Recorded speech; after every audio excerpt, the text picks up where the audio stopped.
Amor en tiempos difíciles. Vamos a meditar en la palabra de Dios y hoy empezamos una nueva serie de sermones, 4 sermones para meditar en cada capítulo del libro de Ruth. Es una historia bonita de amor y de la fidelidad de Dios. Dice Ruth, el libro de Ruth en el capítulo 1, vamos a leer los primeros 5 versículos, dice: en el tiempo en que los caudillos gobernaban el país, hubo allí una época de hambre.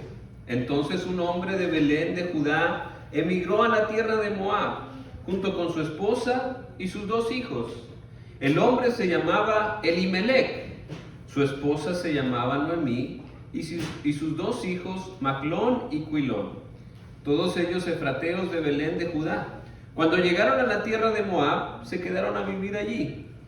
Pero murió Elimelec, esposo de Noemí, y ella se quedó sola con sus 2 hijos. Estos se casaron con mujeres moabitas, una llamada Orfa y la otra Ruth. Después de haber vivido ahí unos 10 años, murieron también Maclón y Cuilón, y Noemí se quedó viuda y sin hijos. La vida es difícil. Quien no esté pasando por una dificultad está siendo muy bendecido. Noemí estaba experimentando mucho dolor, mucho sufrimiento y tuvo muchas pérdidas. Primero, tuvo que ser inmigrante en Moab. Perdió su patria y yo creo que muchos nos podemos identificar con Noemí. Lo difícil que es dejar tu tierra, dejar tu comida, tu familia, tus amigos. Así fue para Noemí. Noemí tuvo que dejar Belén. ¿Por qué? Porque había una época de hambre.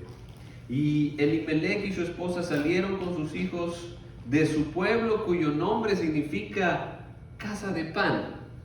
¡Qué ironía! La casa de pan no tenía pan. Esa es la palabra Belén, que en hebreo es Bet Elem, por eso decimos Belén, es casa de pan y no había pan. Entonces ellos se fueron a Moab, pero aún que no hubiera el tiempo de sequía, de hambre, era un tiempo difícil. Dice la Biblia que era el tiempo de los caudillos, ese es el tiempo de los jueces. El libro que conocemos de los jueces es un periodo muy oscuro.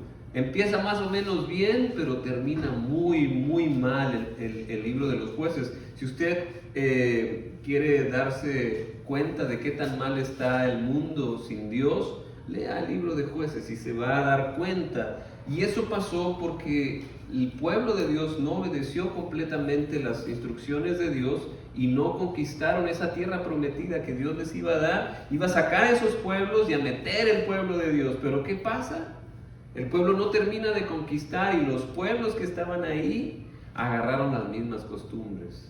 Y entonces el pueblo de Dios se hizo igual o peor que los pueblos que Dios quería exterminar. Entonces fue un tiempo difícil para todos, era un tiempo difícil en el pueblo de Dios. Así que, pero lo difícil también es que no solo fue eso, no solo fue inmigrante Noemí, dejó su pueblo, sino ¿qué pasó? Perdió a su esposo. Noemí se convirtió en viuda y eso era muy difícil en aquel tiempo para una mujer salir adelante por sí misma.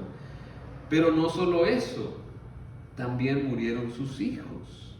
Vaya dolor, yo no puedo explicarme ese, pero debe ser un dolor horrible perder a sus hijos. Y entonces lo que le está pasando a Noemí es lo que decimos algunos, le está lloviendo sobre mojado. Una tras otra le está pasando las cosas mal. ¿Y usted no se ha sentido así alguna vez? Que las cosas van una tras otra, que le está yendo mal, que hay una mala racha. Y cuando estamos en una mala racha, viene una gran pregunta. Y la pregunta es, ¿por qué? ¿Por qué me está pasando esto a mí?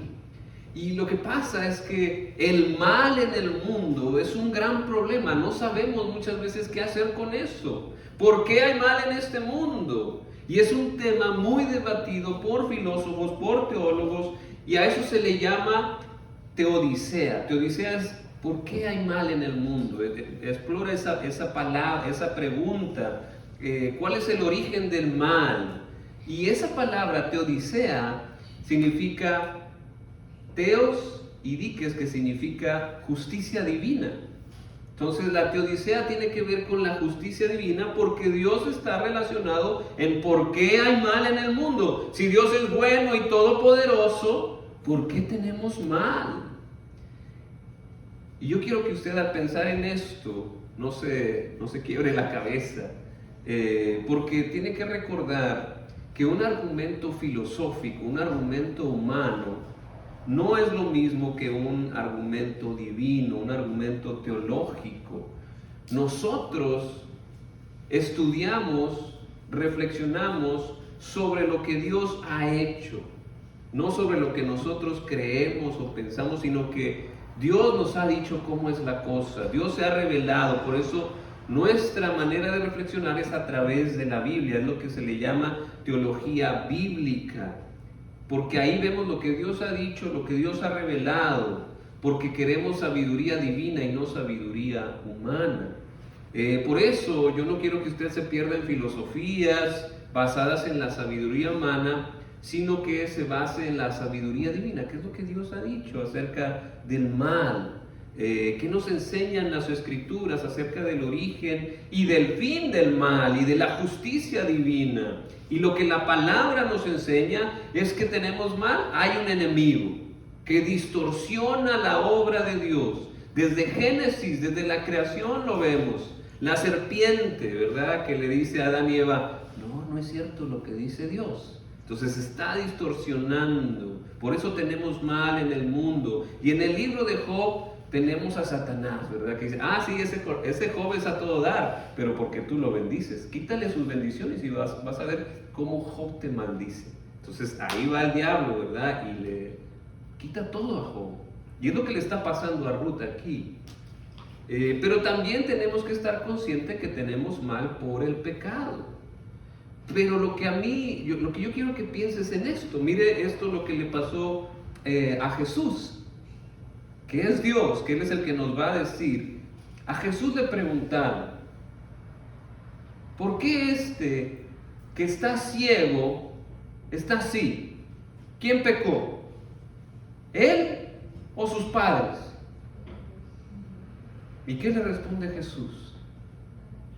Porque en ese tiempo se creía, y muchos creen, que la maldad viene por el pecado, pero Jesús le dice, ni él pecó ni sus padres, sino que esto sucedió para que la obra de Dios sea evidente en su vida.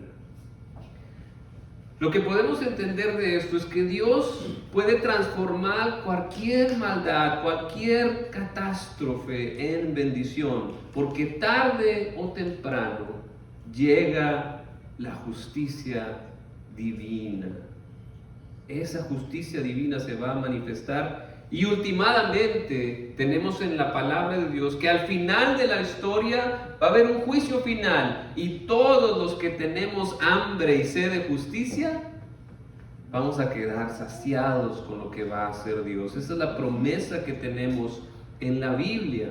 Pero bueno, volviendo a la historia, ¿qué pasó con Noemí?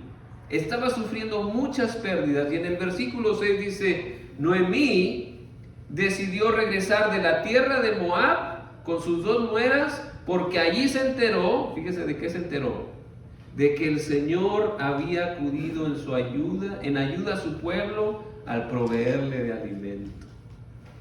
Podemos ver que la justicia, la misericordia de Dios se manifiesta no siempre en el tiempo que nosotros queremos. Nosotros queremos que la justicia se haga inmediatamente. Pero la justicia de Dios llega en el momento perfecto, tarde o temprano, pero la vamos a atestiguar. Y aquí me entra una pregunta. ¿Cómo se enteró Noemí que el Señor estaba proveyendo alimento ahí en Belén otra vez? ¿Cómo fue? No dice el texto, pero ¿usted cómo cree? Alguien tuvo que haber contado la historia. Oye, mira, mi primo, mi tío, mi pariente lejano, mi amigo allá en Belén me dice que hay comida otra vez.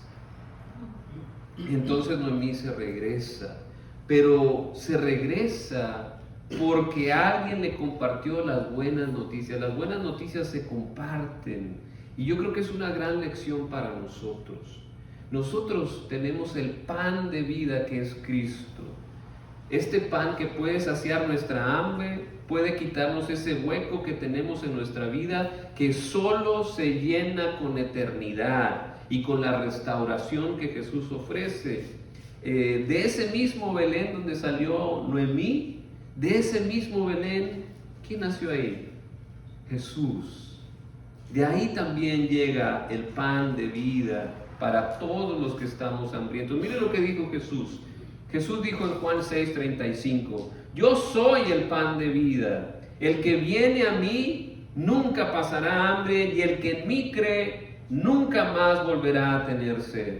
Pero como ya les dije, a pesar de que ustedes me han visto, no creen. Todos los que el Padre me da, vendrán a mí. Y el que a mí viene no lo rechazo, porque he bajado del cielo, no para hacer mi voluntad, sino hacer la del que me envió.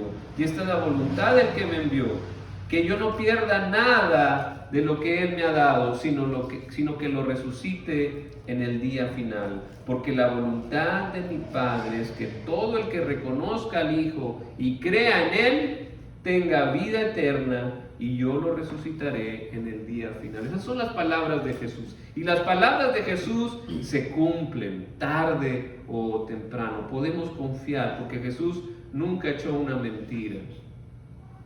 Entonces, este pan que tenemos que compartirlo. Y no se preocupe, no se va a acabar.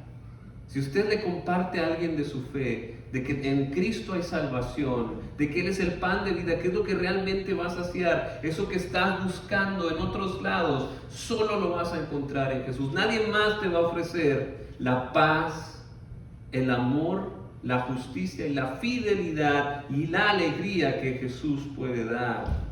Ese pan no se acaba, por eso hay que compartirlo.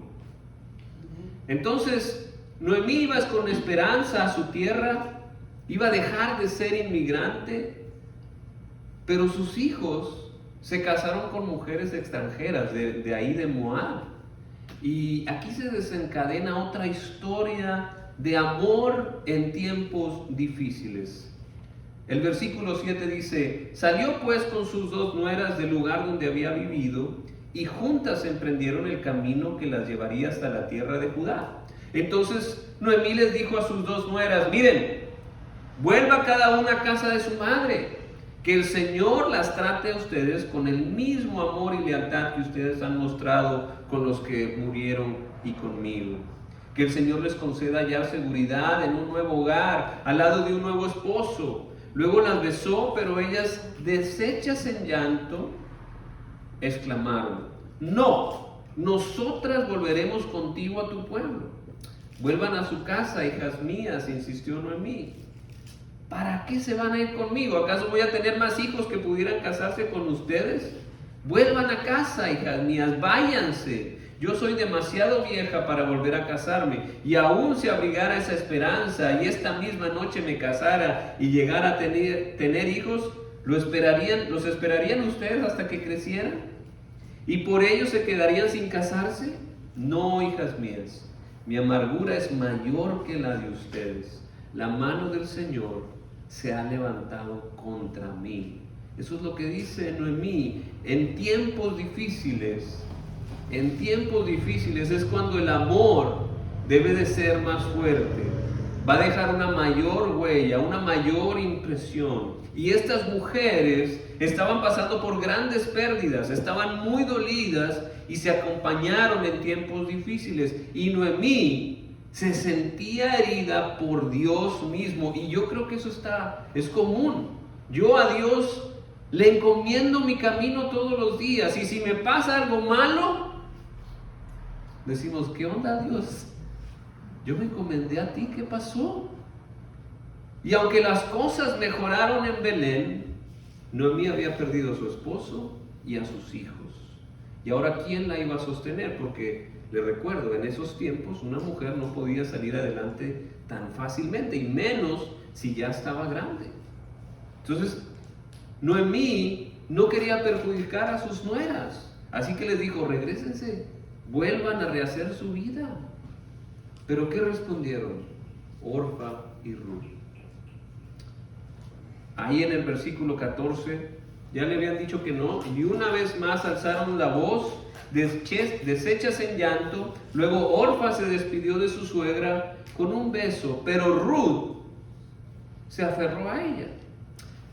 Mira, dijo Noemí, tu cuñada se vuelve a su pueblo y a sus dioses, vuélvete con ella. Pero Ruth respondió: no insistas en que te abandone o en que me separe de ti, porque iré a donde tú vayas, viviré donde tú vivas, tu pueblo será mi pueblo y tu Dios será mi Dios.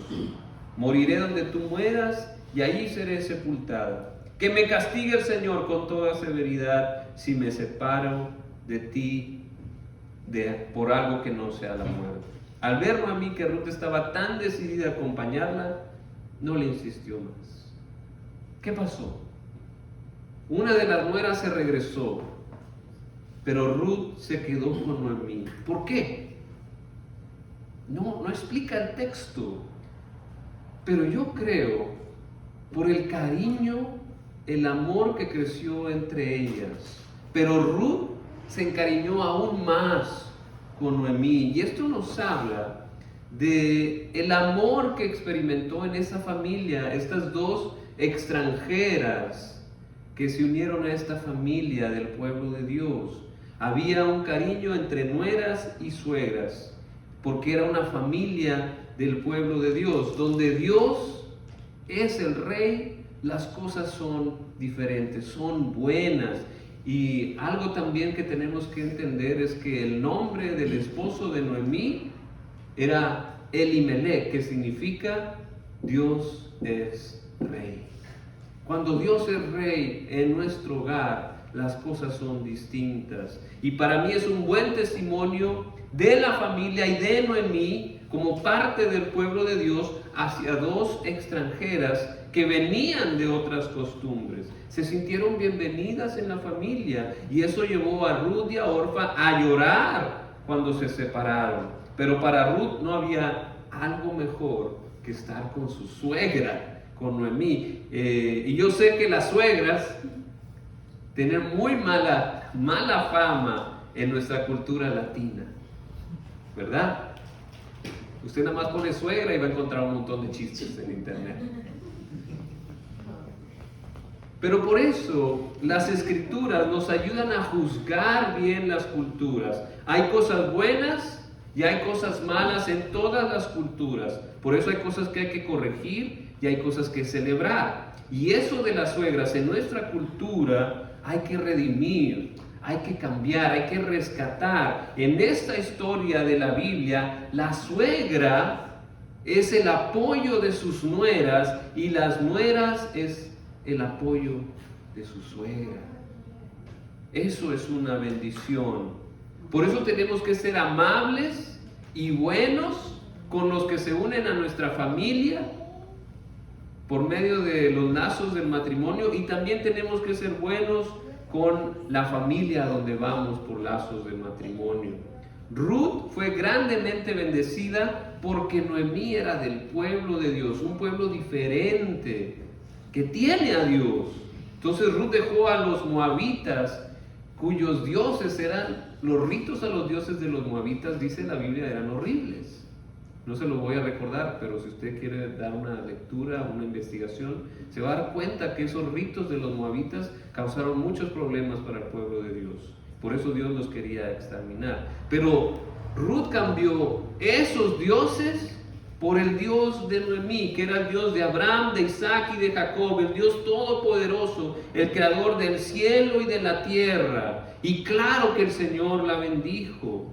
Se unió al pueblo de Dios, donde aún los extranjeros que buscan a Dios son bienvenidos. Así que seamos buenos, seamos amables, demos testimonio de que pertenecemos al pueblo de Dios, a la familia de Dios.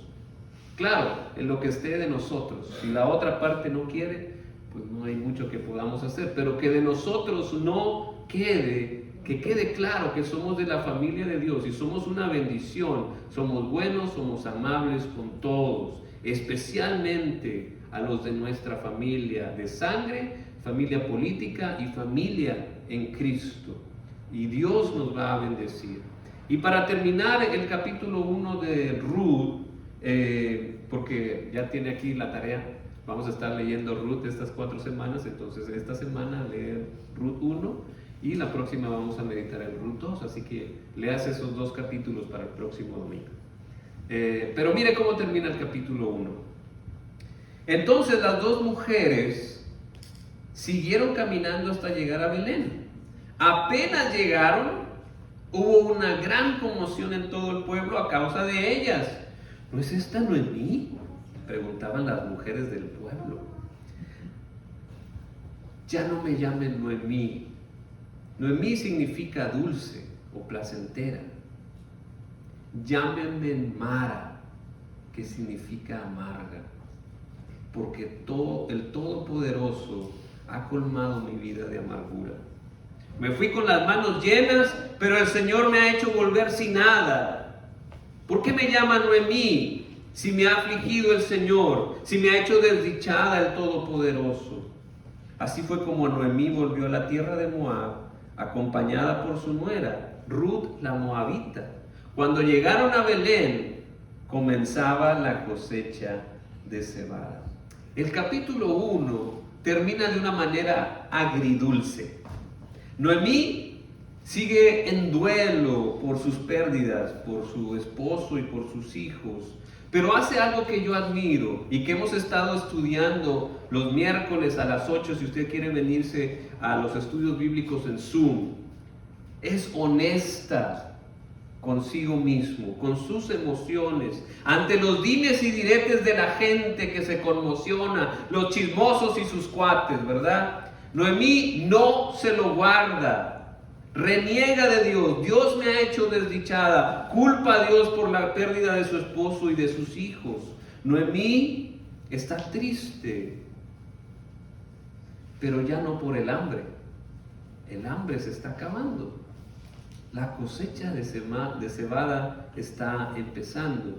Ahí no termina la historia, pero en ese momento, cuando el dolor nos toca, no podemos ver más allá.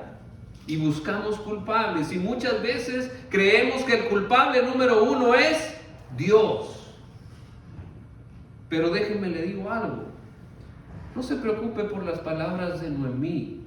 Dios se puede defender solo, pero sí nos encarga que nosotros demos razón de nuestra esperanza.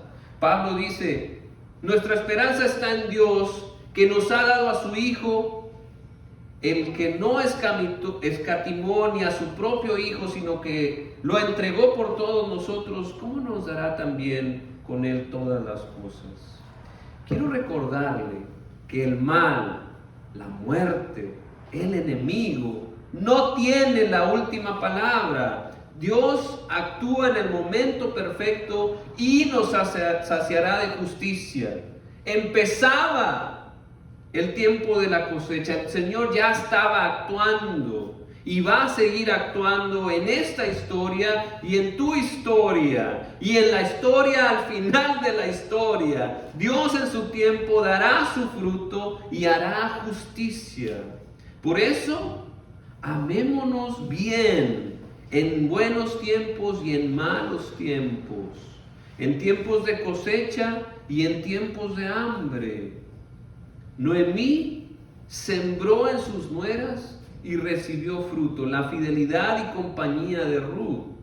Sigamos sembrando nosotros también, seamos bendición en las buenas y en las malas, porque Dios nos ha bendecido y nos seguirá bendiciendo, aunque la vida nos golpee, porque Dios en su tiempo nos va a saciar de justicia. Así que practiquemos el amor hacia todos, hacia los extranjeros, hacia nuestros familiares, hacia todos, aunque tengan costumbres diferentes.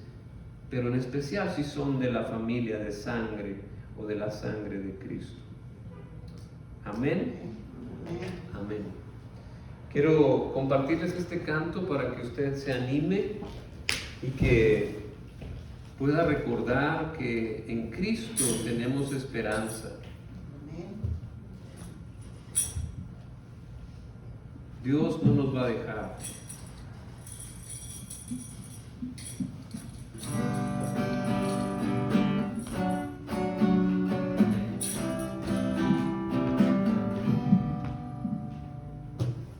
Sendas Dios hará, donde piensas que no hay. Él obra de maneras que no podemos entender. Él te guiará, a su lado estará. Amor y fuerza te dará, un camino hará donde no lo hay. Vamos a cantar. Sendas Dios hará.